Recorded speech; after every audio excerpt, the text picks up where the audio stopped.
O humanismo. Garcia de Rezende, secretário particular dos reis Dom João II e Dom Manuel I, colecionou perto de 1000 poesias de 286 poetas e as fez publicar em 1516, no Cancioneiro Geral. A seguir, eu vou apresentar um dos mais lindos e líricos poemas dessa época, de João Ruiz de Castelo Branco.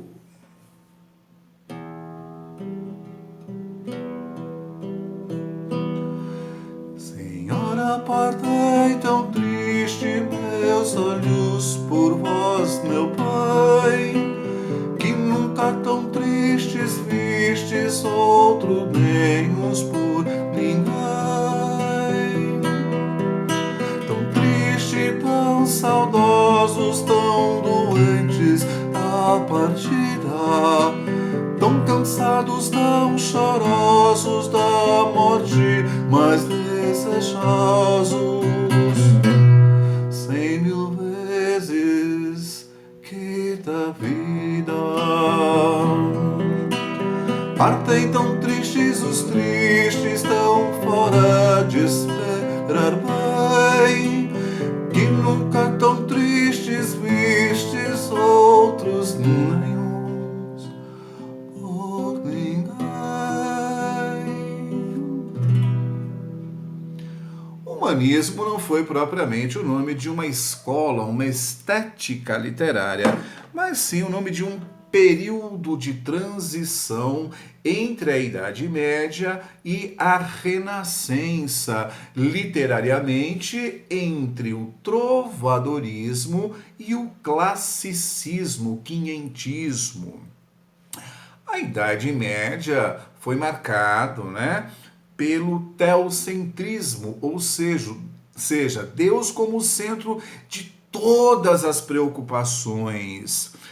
E a estética literária da Idade Média foi o trovadorismo, as cantigas medievais, as novelas de cavalaria.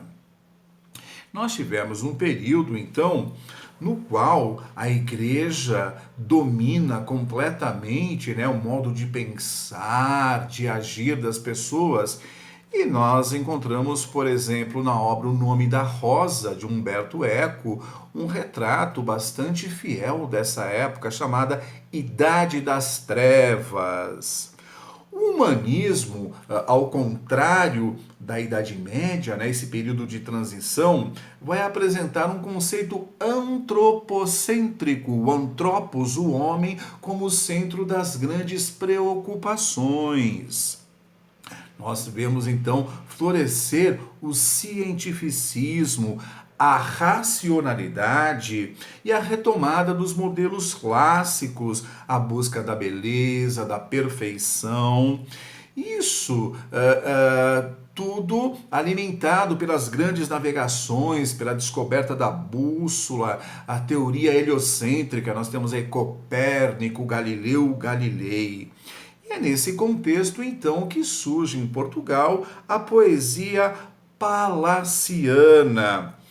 Nós temos um grande nome a salientar aqui, que é o de Fernão Lopes, o guardador da Torre do Tombo, o pai da historiografia portuguesa, que em 1434 publicou a Crônica de El Rei Dom Pedro. Em 1436, a Crônica de El Rei Dom Fernando. E em 1443, a Crônica de El Rei Dom João.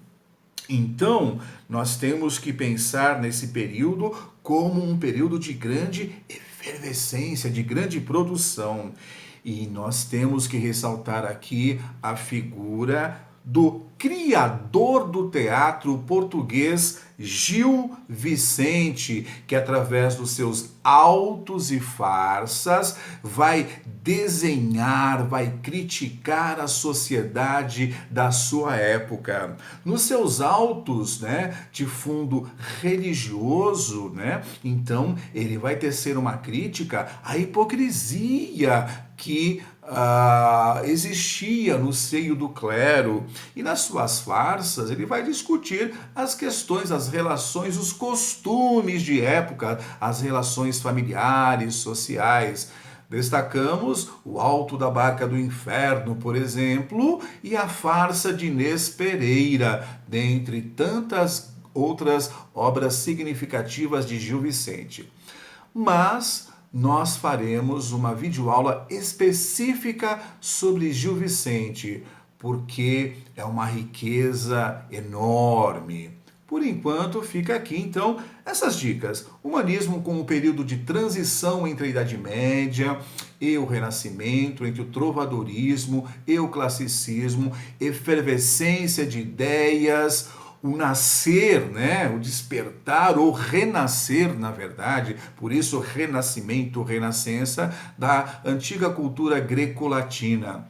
Vamos destacar alguns autores, não apenas portugueses, e que não ficaram só no âmbito literário. Por então, vamos falar sobre Fernão Lopes, Garcia de Rezende, Gil Vicente, Miguel de Cervantes, William Shakespeare, François Rabelais, Luís de Camões, Erasmo de Roterdã, Dante Alighieri, Francesco Petrarca, Giovanni Boccaccio. Então, assim, é um período riquíssimo. Ficamos por aqui e um grande abraço.